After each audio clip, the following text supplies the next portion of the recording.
और जिस तरीके से प्रचार किया जा रहा है लोकसभा चुनावों के लिए, उसको आपको दिखाते हैं 5 तस्वीरों के जरिए कि आखिरकार प्रचार में क्या कुछ रहा है। एक तरफ अमित शाह है जो कि दहाड़ रहे हैं, वार पलटवार कर रहे हैं, तो दूसरी तरफ सीएम योगी की दहाड़ भी सुनने को मिल रही है, जो जीत के हुंकार भी भर रहे हैं। प्रधानमंत्री नरेंद्र मोदी का जो मेगा मिशन है वो भी लगातार इसी तरीके से जारी है। विपक्षियों का चुनाव प्रचार चल रहा है, राहुल गांधी करारा वार करते हुए नजर आ रहे हैं। तो मटियाला में केजरीवाल की जो रोड शो है वो देखने को मिला, किस तरीके से उन्होंने रोड शो किया, जेल से बाहर आए, उसके बाद उन्होंने प्रेस कॉन्फ्रेंस की, मंदिर पर हुजूम इकट्ठा किया और साथ ही महरौली से लेकर के एक बड़ा रोड शो भी किया।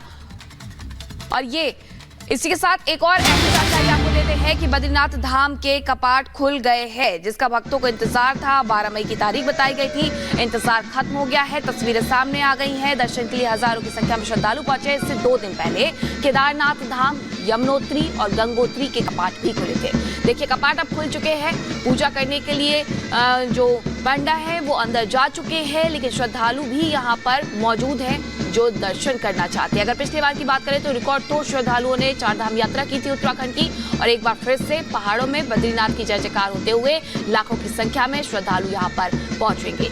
हालांकि 10 मई से ही ये 4 धाम यात्रा शुरू हो गई, केदारनाथ धाम, यमुनोत्री और गंगोत्री के दर्शन के साथ, और इसी के साथ अब बद्रीनाथ धाम के कपाट भी खुल गए हैं, जिसकी तस्वीरें भी सामने आ गई हैं कि किस तरीके से जो श्रद्धालु हैं वो उत्साहित है, बस एक दर्शन करना चाहते हैं। 6 महीने तक लगभग कपाट बंद रहते हैं और उसके बाद कपाट खोल दिए जाते हैं। केदारनाथ धाम के कपाट भी इसी तरीके से 6 महीने तक बंद थे, लेकिन जो ज्योति है वो लगातार 6 महीने तक चलती रहती है। इसी के साथ बद्रीनाथ धाम के कपाट भी आज खोल दिए गए हैं, यानी जो 4 धाम की यात्रा है उत्तराखंड में वो अब शुरू हो गई है, क्योंकि केदारनाथ, यमुनोत्री और गंगोत्री के बाद अब बद्रीनाथ के कपाट खोल दिए गए हैं, जिसकी तस्वीरें आ रही हैं। तस्वीरों में देख सकते हैं कि किस तरीके से भक्त यहाँ पर, श्रद्धालु यहाँ पर मंत्र मुग्ध होकर के प्रभु का नाम ले रहे हैं, और भक्तों का जो इंतजार था वो अब खत्म हो गया है। बद्रीनाथ के दर्शन के साथ ही हर बार यही देखने को मिलता है कि रिकॉर्ड तोड़ श्रद्धालु यहाँ पर पहुंचते हैं दर्शन करने के लिए, और ऐसी उम्मीद एक बार फिर से बताई जा रही है, जताई जा रही है कि रिकॉर्ड तोड़ श्रद्धालु यहाँ पर दर्शन करने के लिए पहुंचेंगे। इसी के साथ मुख्यमंत्री ने साफ तौर पर कहा है कि विशेष इंतजाम भी किए गए हैं, और खुद मुख्यमंत्री पुष्कर सिंह धामी उस वक्त भी मौजूद थे जब केदारनाथ धाम के कपाट खुले थे, और उन्होंने इस बात का लगातार जिक्र भी किया था कि इस बार भी रिकॉर्ड तोड़ श्रद्धालु पहुंचेंगे, जैसे कि पिछले बार पहुंचे थे। लगभग 50 लाख से ज्यादा श्रद्धालु दर्शन करने के लिए पहुंचते हैं, और ऐसे में एक बार फिर से बद्रीनाथ में भी ये तस्वीरें देखने को मिलेंगी, क्योंकि अब बद्रीनाथ के कपाट खुलने के साथ ही यहाँ श्रद्धालुओं का पहुंचना तेजी से जारी हो जाएगा। जहाँ केदारनाथ के दर्शन होंगे, यमुनोत्री के दर्शन होंगे, गंगोत्री के दर्शन होंगे, और उसके बाद बद्रीनाथ के दर्शन करने के लिए श्रद्धालु यहाँ पर पहुंच सकेंगे।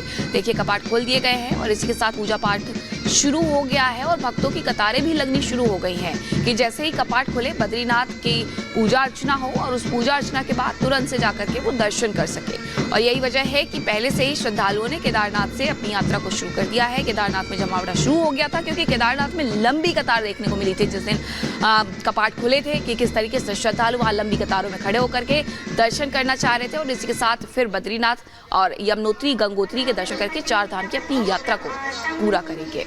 ये आप तस्वीरें देख सकते हैं किस तरीके से मंदिर को खूबसूरती से सजाया गया है।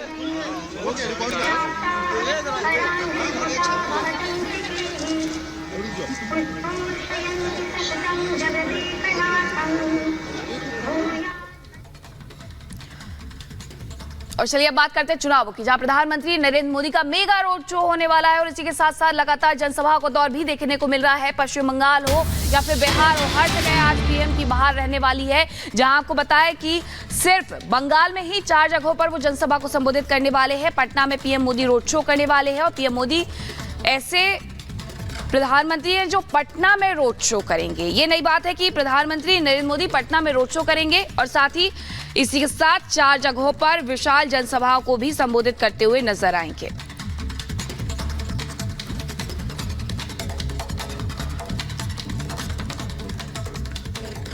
मिशन 400 पार टारगेट को पूरा करने के लिए पीएम मोदी लगातार चुनावी प्रचार अभियान में जुटे हुए हैं। कल झारखंड में प्रचार अभियान के बाद आज बंगाल पहुंचेंगे पीएम मोदी, विरोधियों पर बरसेंगे। वहीं शाम को बिहार के पटना में रोड शो भी करेंगे। रिपोर्ट देखिए।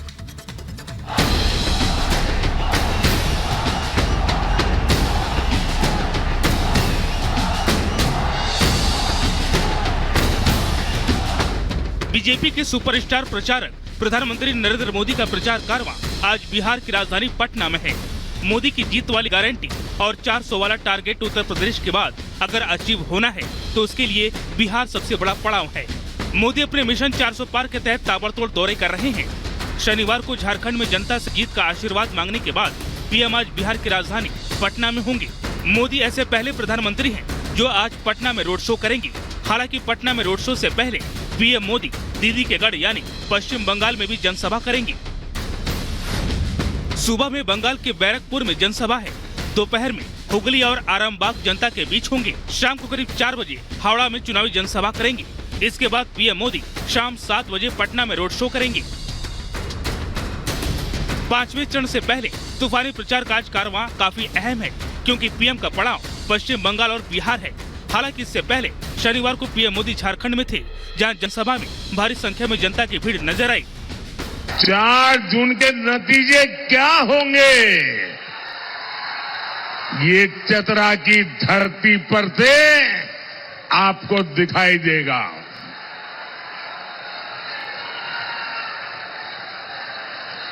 साथियों, 3 चरणों के चुनाव के बाद ही कांग्रेस और उसके साथियों ने एक तरह से अपनी हार स्वीकार कर ली है और ये शाहजादे को, उनकी पार्टी को, उनकी उम्र से भी कम सीटें मिलने वाली हैं। यहाँ पीएम मोदी विरोधियों पर जमकर बरसे और जनता के सामने एनडीए गठबंधन की मंशा रखी। पीएम ने कहा, ये आपका आरक्षण अपने वोट बैंक को देना चाहते हैं। ये धर्म के नाम पर आरक्षण कर करके इस देश के SC, ST, OBC को मिला हुआ हक लूटना चाहते हैं। जिन्हें चारा घोटाले में अदालत ने सजा दी है, जो बिहार और झारखंड में जंगल राज के प्रतीक रहे हैं, उन्होंने कहा है कि पूरा का पूरा आरक्षण मुसलमानों को ही दे देना चाहिए। यानी JJM, कांग्रेस और आरजेडी की चली तो SC, ST, OBC के पास कहीं कोई आरक्षण नहीं रह जाएगा। झारखंड के चतरा में मोदी ने विपक्ष को जमकर आड़े हाथों लिया तो प्रदेश सरकार पर भी निशाना साधा और कहा, कांग्रेस के साथ ही JMM का एक ही एजेंडा है, न काम करेंगे और न करने देंगे। JMM सरकार में यहाँ घुसपैठियों की संख्या तेजी से बढ़ रही है। हमारे आदिवासी समाज की बच्चियां घुसपैठियों का शिकार हो रही है। बच्चियों को जिंदा जलाने की घटना सामने आ रही है। ये जो घुसपैठियां आए हैं, ये क्या वहां से अपनी जमीन लेकर आए हैं क्या? ये किसकी जमीन पर कब्जा कर रहे हैं? दलित आदिवासी की जमीन पर कब्जा कर रहे हैं। ये लोग झारखंड और भारत की पहचान बदलना चाहते हैं। वक्त चुनावी है और प्रचार का 5वां दौर शुरू हो चुका है, तो अपने 400 वाले मिशन को पार करने के लिए पीएम मोदी भी लगातार मैदान में डटे हुए हैं। वहीं गेंद जनता के पाले में है। किसके वादों दावों में कितना दम है और किसकी नियत पर जनता को भरोसा है, सब 4 जून को साफ हो जाएगा। Bureau report, Republic Bharat.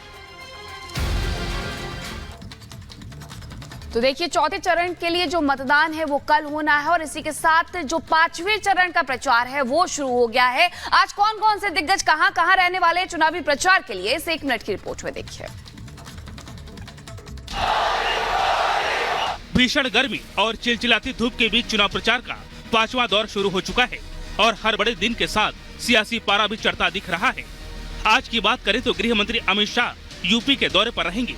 सबसे पहले प्रतापगढ़ के हीरागंज में वोट की अपील करेंगे। दोपहर में अमित शाह रायबरेली में चुनावी सभा को संबोधित करेंगे। इसके बाद गोंडा में जनता के बीच होंगे। सीएम योगी आदित्यनाथ भी आज सीतापुर, बहराइच और अमेठी के दौरे पर रहेंगे, जहां जनता से वोट की अपील के साथ जीत का आशीर्वाद मांगेंगे। बेल पर जेल से बाहर आने के बाद अरविंद केजरीवाल का आज तीसरा रोड शो है। अरविंद केजरीवाल आज पश्चिमी दिल्ली के मटियाला में रोड शो करेंगे। इस रोड शो के दौरान पंजाब के मुख्यमंत्री भगवंत मान भी केजरीवाल के साथ होंगे। सपा के मुखिया अखिलेश यादव भी जीत की गुहार आज जनता के बीच लगाने वाले हैं। अखिलेश यादव बाराबंकी, मोहनलालगंज और लखनऊ में चुनावी जनसभाओं को संबोधित करेंगे। Bureau report, Republic Bharat. और वहीं शनिवार को चौथे चरण के प्रचार के लिए आखिरी दिन सीएम योगी आदित्यनाथ बिहार के बेगूसराय में मौजूद थे, जहां विरोधियों पर जमकर बरसे हैं।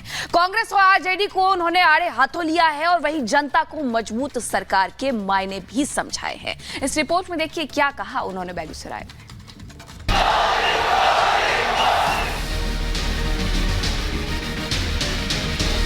बिहार में गरजे सीएम योगी। जब मजबूत सरकार होती है तो ऐसे ही दुश्मन अपनी औकात पे रहते हैं। योगी का आक्रामक अंदाज। तो नए भारत का नया बिहार भी बनना चाहिए कि नहीं बनना चाहिए?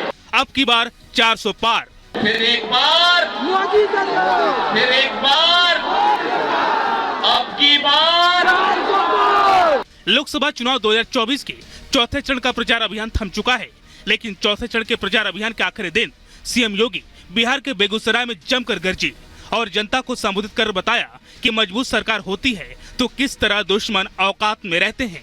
जब मजबूत सरकार होती है तो ऐसे ही दुश्मन अपनी औकात पे रहते हैं। जब मजबूर सरकार होती है तो आतंकवाद सिर चढ़ करके बोलता है।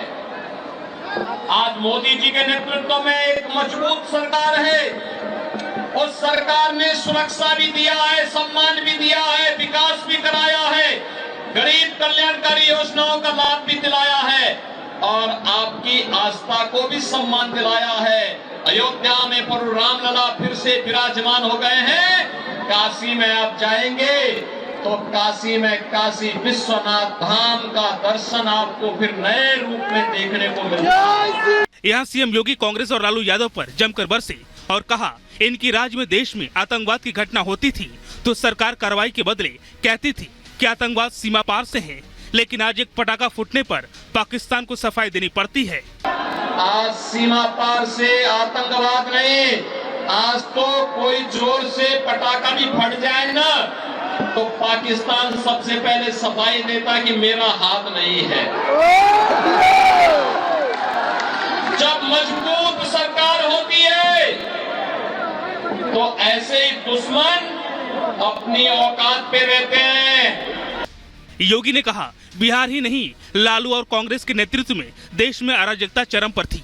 नक्सलवाद और आतंकवाद सिर चढ़कर बोल रहा था।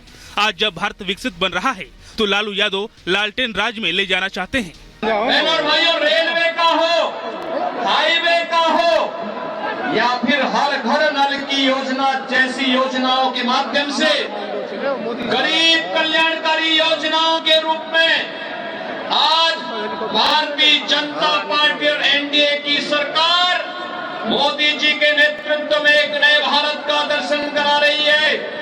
तो नए भारत का नया बिहार भी बनना चाहिए कि नहीं बनना चाहिए? बीजेपी ने 2024 के चुनाव में 400 सीटों के साथ प्रचंड जीत का वादा किया है, तो इस टारगेट को अचीव करने के लिए पीएम मोदी के साथ ही बीजेपी के तमाम दिग्गज